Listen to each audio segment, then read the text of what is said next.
vamos a la Biblia. Juan capítulo 16, versículo 33. Y yo quiero hablarles a ustedes en esta mañana bajo el tema, ¿por qué? Una pregunta, ¿por qué sufren los hijos de Dios? Juan 16, 33. Dice la palabra del Señor: estas cosas os he hablado para que en mí tengáis paz. En el mundo tendréis aflicción, pero confiad, yo he vencido al mundo. Padre, gracias por tu palabra. Tu palabra es la revelación perfecta de la verdad. Ella, Señor, nos muestra tu identidad. La palabra nos revela tu persona. Señor, revela tus cualidades, revela tus atributos, nos da a conocer quién eres. Y una vez que sabemos quién eres y tenemos un entendimiento claro y diáfano de quién eres, podemos tomar una decisión basada en ese conocimiento de seguirte, de amarte, de temerte y de servirte, porque sabemos, Señor, cómo es que obras con nuestra vida y la manera en la que tratas con cada uno de nosotros. Señor, si a veces tenemos conflicto en la forma en la que entendemos las cosas, si a veces tenemos conflicto en nuestra mente y en nuestro espíritu, se libra una batalla y una lucha tratando de entender y comprender determinados eventos que ocurren en nuestra vida.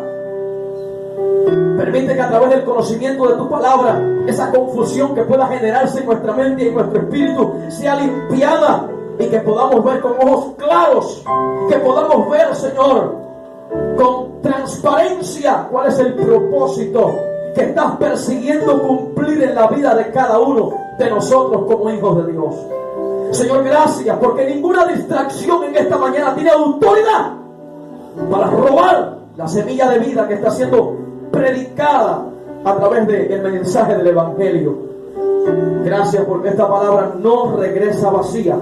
Ella, como una espada de doble filo, está penetrando en el alma ahora mismo y desde ya está provocando libertad en el espíritu que esté atado. Por medio de Jesús, el unigénito Hijo de Dios, el alfa y el omega, el principio y el fin, te decimos amén.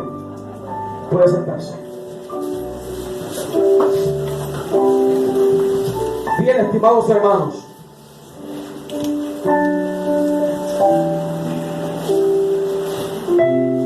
¿por qué sufren? Y yo quiero que usted discipline su mente a prestar atención.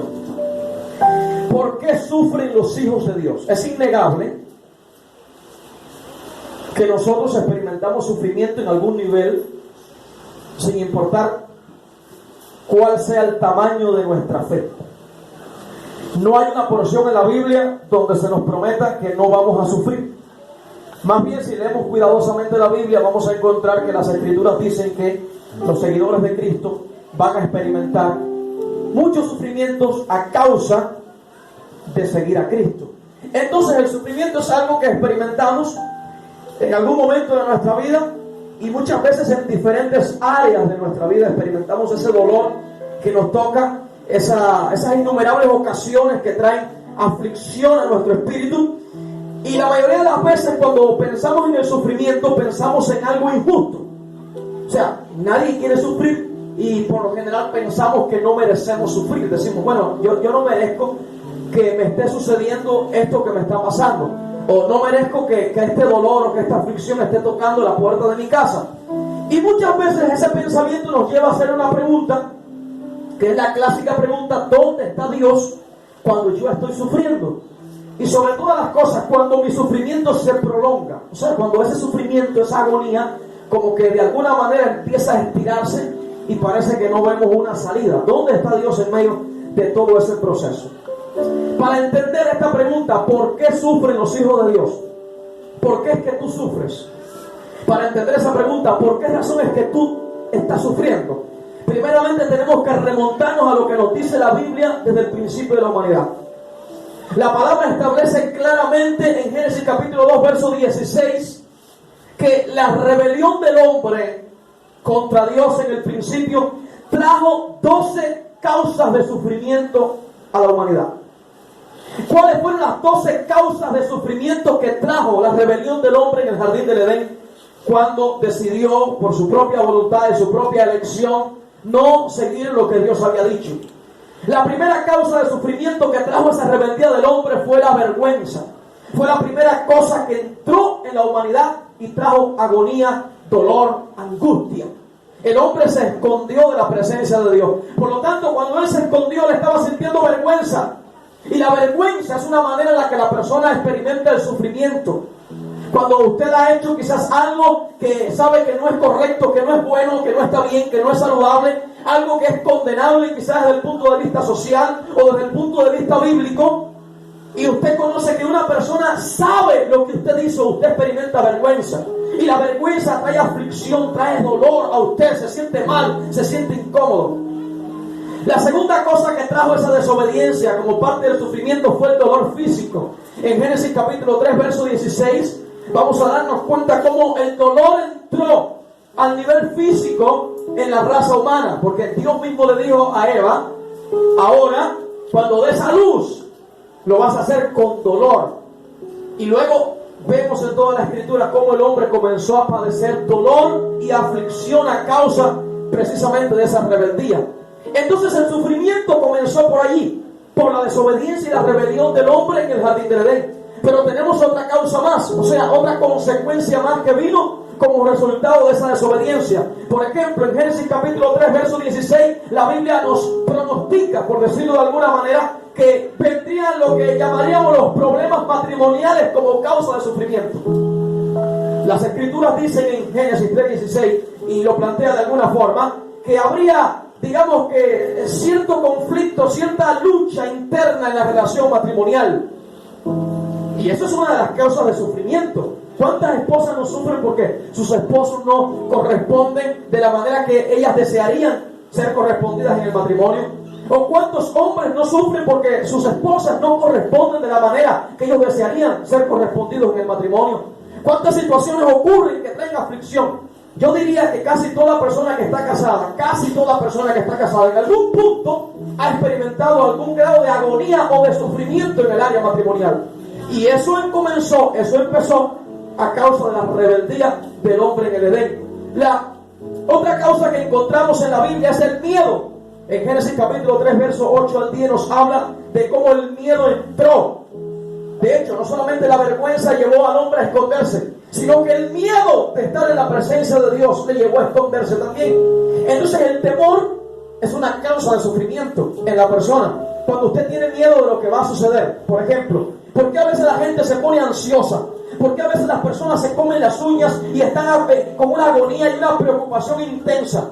Porque tienen temor de algo, tienen miedo de algo. Por ejemplo, si ahora dicen, bueno, hay un caso de coronavirus en tal lugar, o hay esta otra cosa, o hay esta otra nueva enfermedad, o quizás están diciendo que va a pasar esto, y usted siente que usted tiene parte en eso que va a ocurrir, comienza una agonía, aunque no le está pasando, pero tiene miedo de que le pase, y al tener miedo de que le suceda, usted comienza a tener agonía. ¿Cuánta gente tiene miedo de la muerte? Tienen miedo a morir, se suben a un carro y están preocupados, están orando más que nunca. Están haciéndole todas las promesas al Señor, más que nunca, porque tienen miedo a la muerte. Entonces el miedo es también un resultado que trae sufrimiento como causa de esa desobediencia del hombre. Pero la Biblia también dice que otra consecuencia que vino fue el dominio de Satanás, ese ser espiritual malvado, perverso, demoníaco, malo en extremo. Dice que él tomó control de la humanidad. Por eso la Biblia dice que cuando él estaba tentando a Jesús en el desierto, le dijo al Señor, puedes postrarte de rodillas y adorarme y te voy a dar todos los reinos del mundo, porque esos reinos me fueron dados a mí. En otras palabras estaba diciendo, yo tengo grado de autoridad sobre la tierra. Y el apóstol Juan, en línea y en sintonía con esta revelación, dijo en primera de Juan, porque el mundo entero está bajo el control del maligno. Dice así la escritura en primera de Juan. Por lo tanto entendemos que hay mucho sufrimiento que está vinculado con ese control maligno que Satanás tiene sobre la raza humana desde que el hombre determinó desobedecer a Dios. También encontramos que a causa de esa rebeldía vino otra consecuencia de sufrimiento, y es que la naturaleza, la creación de Dios, el clima, el aire, el agua, lo que Dios hizo, ya dejó de estar directamente bajo ese dominio que el hombre tenía, y al perder ese dominio, las escrituras nos dicen que la misma naturaleza se iba a volcar en contra del hombre. ¿Por qué decimos eso? La tierra era bendecida. Lo que el hombre sembrara iba a producir mucho fruto. Pero Dios dijo, ahora la tierra que antes te iba a bendecir, la tierra de la cual antes te ibas a alimentar y iba a moverse a tu favor, dice, ahora lo que va a producir es abrojos y espinos. En otras palabras, te va a dar dolor, te va a dar aflicción, no te va a devolver lo que ella te devolvía antes de desobedecer. Y esos fenómenos naturales, como son los ciclones, como son los terremotos, como son los tsunamis, como son los diferentes acontecimientos en el nivel y el orden de la naturaleza, también traen aflicción. ¿Quién nos ha sentido preocupado cuando dicen, hay un ciclón que dice, según los pronósticos, que va a pasar cerca de Nuevitas?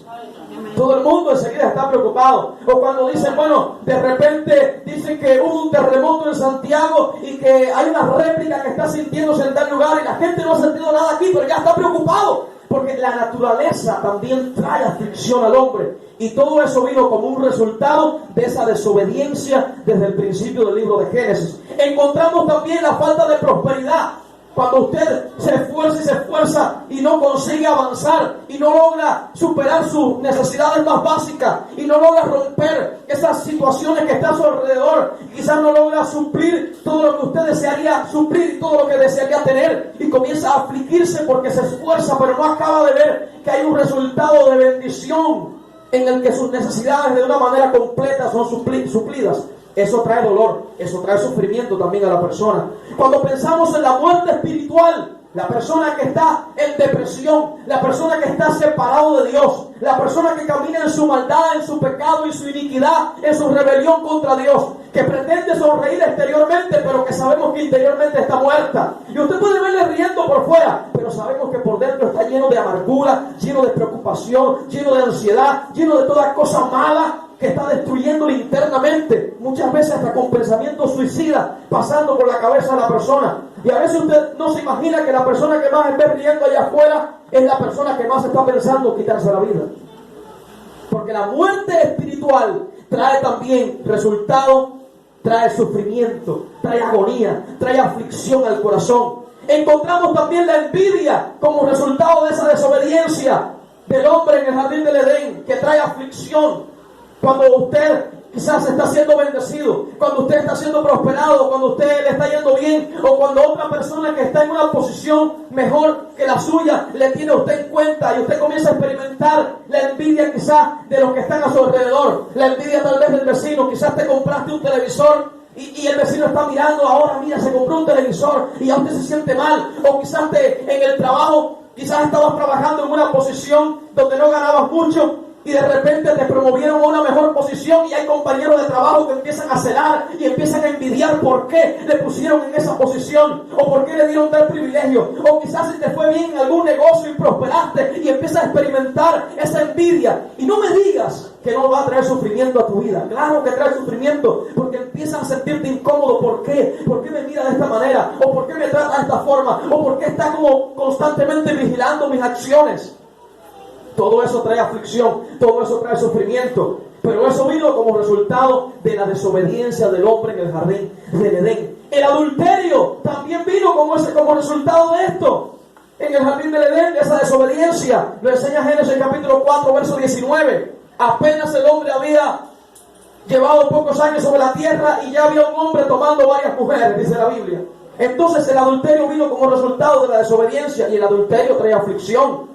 La violencia física, esa violencia en la que somos maltratados, en la que somos dañados de alguna manera, vino también como resultado de esa desobediencia del hombre. Entonces, en otras palabras, ¿cuál es el origen del sufrimiento? ¿Cuál es la causa? ¿Qué fue lo que dio el empujón? ¿Qué fue lo que abrió la puerta para que entrara el sufrimiento? ¿Qué abrió la puerta para que entrara la enfermedad, el dolor, la angustia y todo lo que he acabado de mencionar?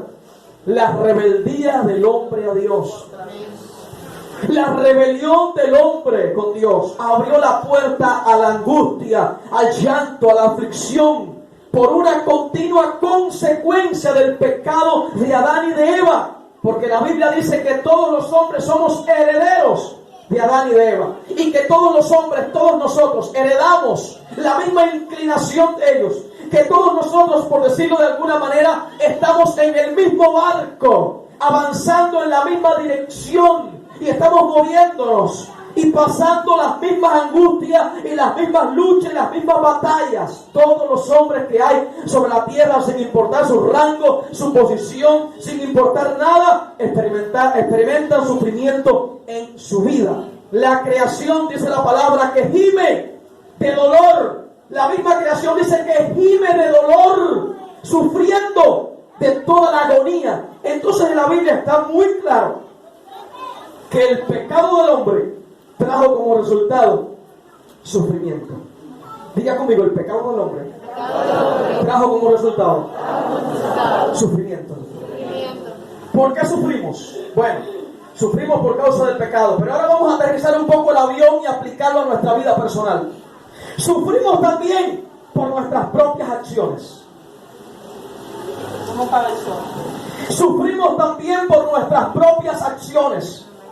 ¿Por qué decimos que sufrimos por nuestras propias acciones? Porque en Gálatas capítulo 6, versículos 7 al 8, la Biblia dice muy claramente: todo lo que el hombre siembre, eso es lo que va a recoger. Esa es una ley que pudiéramos llamar la ley de la siembra y la cosecha. Todo lo que el hombre siembra, eso es lo que va a recoger. Entonces, cuando tomamos decisiones incorrectas, sea porque, mira, a veces la gente dice, por ejemplo, cuando tienen problemas en el matrimonio, la gente dice, oiga, es que por poner un ejemplo, ¿no? La mujer quizá dice, que este hombre, este esposo, oiga, qué cosa más terrible, ¿verdad? Que lo que me ha tocado no es fácil. A ver, vamos a hacer una aclaración, no es lo que le ha tocado a usted. Porque que yo sepa, aquí a nadie lo agarraron y le dijeron, usted se va a casar obligado con esta persona. Entonces no es lo que te ha tocado, es lo que escogiste en algún momento de tu vida, en algún punto, sea porque te guiaste por las emociones o sea por lo que fuera, pero la decisión la tomaste tú, nadie te obligó. Por lo tanto, el batido de grampa que estás disfrutando ahora, lo escogiste tú, no lo escogió nadie por ti. Entonces nuestras malas decisiones, hermanos queridos, van a traer como resultado aflicción y sufrimiento en nuestra vida. Tarde o temprano, quizás de momento no lo vemos, pero a la larga el sufrimiento va a venir porque elegimos mal, elegimos de una manera que no era la correcta. Y Proverbios 14:12 dice que el hombre tuerce su camino. ¿Y saben qué dice? Que, lo voy a parafrasear, dice que luego le echa la culpa a Dios. Le va mal y después dice, pero ¿por qué? Yo no sé por qué Dios no me ayuda, yo no sé por qué yo oro por esto y no acabo de ver. Pero si fuiste tú el que elegiste mal y estás cargando el resultado y la consecuencia de tu mala decisión, de tu mala elección. No busques que Dios resuelva lo que tú tienes que resolver. Cuando, por ejemplo, practicamos las obras de la carne, esas son malas decisiones. Cuando practicamos las obras de la carne, porque puede que nosotros pequemos en algún momento de nuestra vida, que tropecemos, pero hay una diferencia, hermanos queridos, y esto usted tiene que saberlo. Hay una diferencia entre pecar y practicar el pecado. La Biblia condena la práctica del pecado. Cualquier persona puede caer y tropezar, porque las escrituras son claras y dicen, el que esté firme, mire que no caiga. Entonces cualquiera puede caer, pero lo que la Biblia no aprueba es que nosotros hagamos del pecado una práctica, que nos involucremos y sigamos y Dios nos advierte, pero seguimos y seguimos. Bueno, si seguimos practicando el pecado, vamos a tener el resultado de practicar el pecado continuamente. Cuando hablamos de tomar nuestras propias acciones malas en este sentido, estamos hablando de la infidelidad a Dios, por ejemplo. Hay gente que le es infiel a Dios y Dios nos demanda fidelidad. Cuando usted se aleja del Señor, cuando usted no busca el rostro de Dios, cuando usted antepone sus deseos, cuando usted antepone su voluntad, cuando usted antepone sus propios criterios a Dios, le estamos siendo infieles a Dios. Estamos fallando al Dios que es fiel.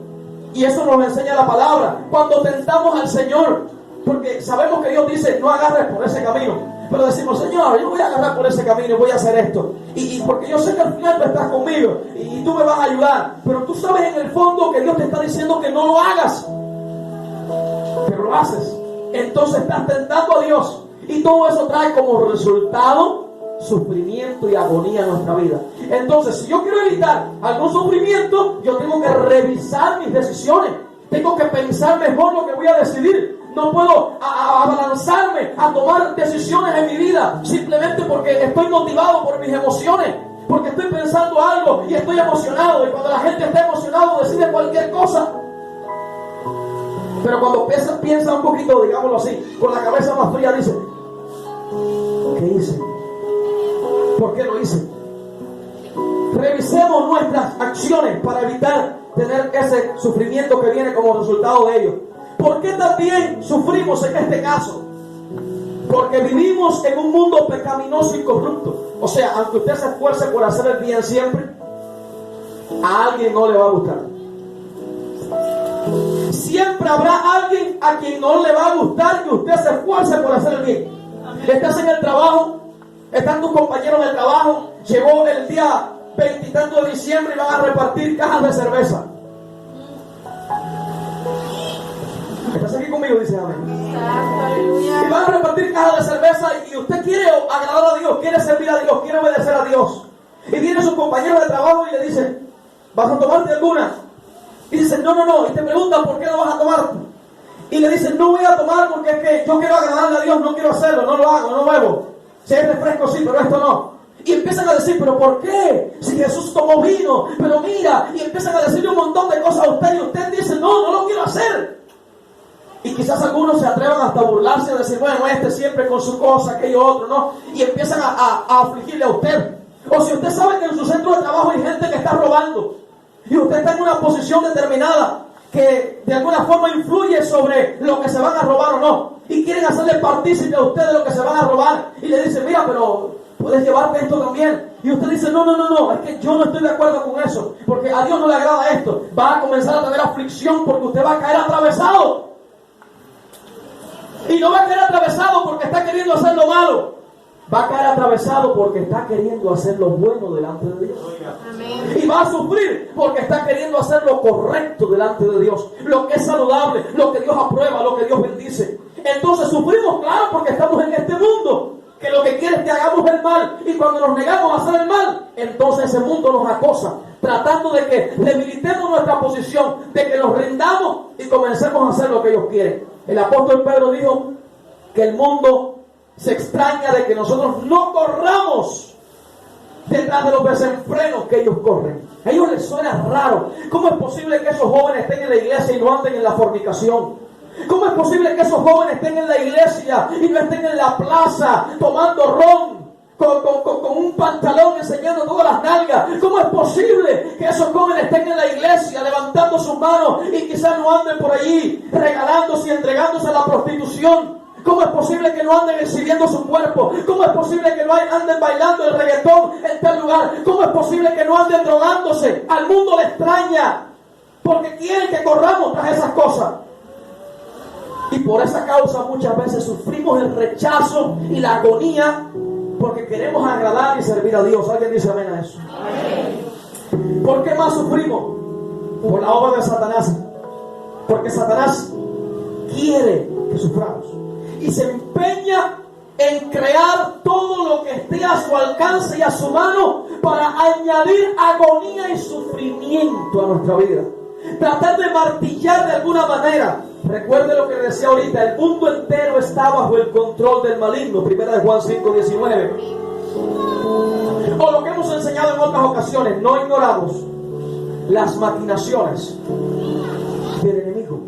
Sabemos que él está tramando, sabemos que él está en oculto planificando cómo puedo hacerle sufrir, porque el enemigo piensa y razona de esta manera: si logro hacerle sufrir, si logro afligirle a un punto tal que ya no lo aguante más, romperé su voluntad. Y si rompo la voluntad de la persona, si logro que la persona se rinda y diga: no aguanto más, no sigo más, lo aparto de los caminos del Señor. Porque esa es la meta del enemigo: afligirte a un punto donde sientas el dolor tan grande que ya no quieras seguir buscando a Dios. Eso es lo que Satanás pretende lograr. Hay una guerra espiritual a nuestro alrededor. Hay un reino de tinieblas a nuestro alrededor que está opuesto continuamente a los planes y a la voluntad de Dios. Y tú no eres ajeno a eso que el enemigo está planificando. No importa si tienes rango o no tienes rango en el ejército de Dios, por decirlo de alguna manera. No eres ajeno, eres objetivo de Satanás para afligir tu vida, para causar dolor, agonía y angustia y alejarte de los planes de Dios. Porque el enemigo continuamente acecha al creyente esperando la oportunidad para destruirlo. ¿Qué hace el enemigo? Mira, nos acusa delante de Dios. Lo dice la Biblia, el acusador nos acusa delante de Dios. Este no sirve. Este no es cristiano de verdad. Este no se convirtió de verdad. Mira, falló. Este no se puede levantar. Mira, falló. No puede servir en este ministerio. Mira lo que hizo. Mira que él no sirve. Mira, no hace. Mira, no ayer. Mira. El enemigo acusa y acusa en nuestra mente, trae condenación a nuestra mente, viene a hablar a nuestra mente, envía dardos de fuego que son pensamientos malignos, que pensamos que son nuestros, pero no son nuestros, son pensamientos enviados de afuera para condenarnos en nuestra mente y separarnos de la buena, perfecta y agradable voluntad de Dios. El enemigo trata de estorbar los planes que tenemos en el Señor. Dice la Escritura que el apóstol Pablo planificó en su corazón visitar la iglesia de Roma, si mal no recuerdo, o de Corinto, si mal no recuerdo. Y las Escrituras dicen que el enemigo una y otra vez estorbó sus planes. Entonces a veces cuando te propones, escúchalo bien, cuando te propones servir a Dios, porque eso está en la Biblia, cuando te propones decir voy a ayunar, el enemigo dice no, yo voy a encargarme de que haya tropiezos y situaciones que estorben que tú busques a Dios. Y te va a enviar una visita, y te va a enviar un dolorcito de cabeza, y te va a enviar un tropiezo, y te va a enviar cualquier cosa, porque el objetivo es que se rompan los planes que tú has determinado de seguir a Dios. Quizás planificaste en este año 2021 y dijiste este año me voy a consagrar más a Dios, este año voy a ayunar, este año voy a buscar a Dios. Hay algunos de ustedes que quizás se propusieron que iban a ayunar este año como no lo hicieron en otros años, pero el enemigo con ventaja dijo: desde la entrada del año voy a comenzar a ponerle tropiezo tras tropiezo para que no ayune como determinó y decidió. Porque Satanás buscará la manera de afligirnos a nosotros, enfrentando nuestros planes y tratando de que esos planes que tenemos en el Señor sean frustrados. Y eso lo enseña la Biblia. Satanás tratará de enfrentarnos también.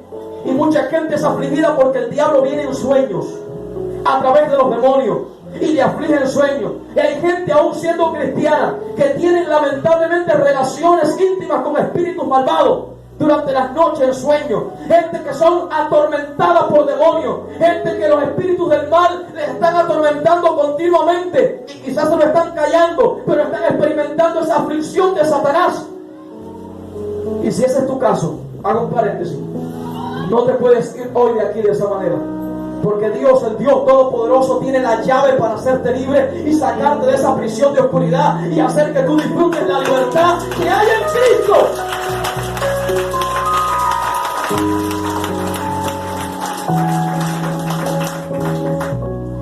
Satanás atacará nuestras oraciones. Alguien predicaba de esto el otro día en el libro de Daniel, lo habla muy claramente. Estás orando, el diablo hará todo lo que esté a su alcance para que esa oración no sea respondida.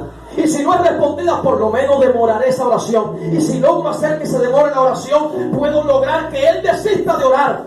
Puedo lograr que se rinda, que no siga clamando, que deje de orar, para que crea que no hay respuesta.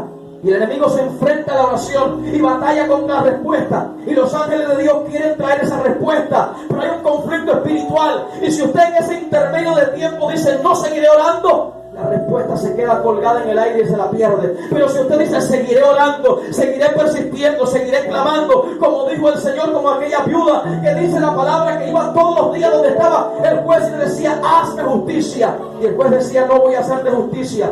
Pero ella iba nuevamente a la mañana siguiente y le tocaba la puerta de temprano y le decía, hazme justicia. Y el hombre decía, no haré justicia. Y iba luego a la siguiente semana, le tocaba la puerta cuando el hombre iba a tomar café. No lo dejaba tomar café, no lo dejaba desayunar, no lo dejaba dormir. Y le decía, hazme justicia, hasta que el hombre dijo, te haré justicia. Dijo el Señor, ¿cuánto más hará Dios a aquellos sus escogidos que claman a Él día y noche?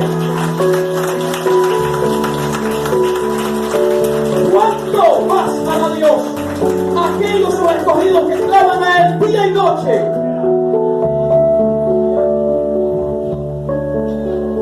Pero ciertamente trae aflicción a nuestra vida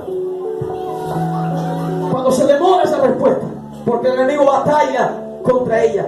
¿Por qué más sufrimos, pastor? Los hijos de Dios sufren por causa de Cristo. Mateo capítulo 5, versículo 11 dice: bienaventurados sois cuando por mi causa todo el mundo les aplauda, les quiera, les ame, les tire besitos en la calle.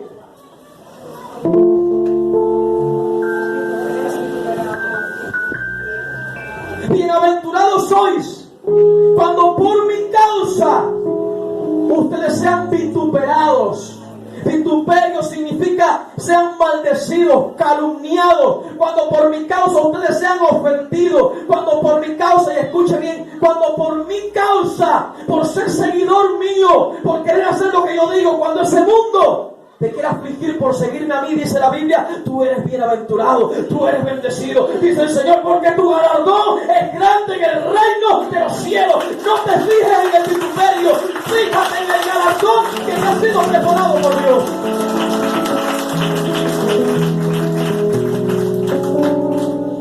Pero ciertamente seguir a Cristo va a traer aflicción a nuestra vida.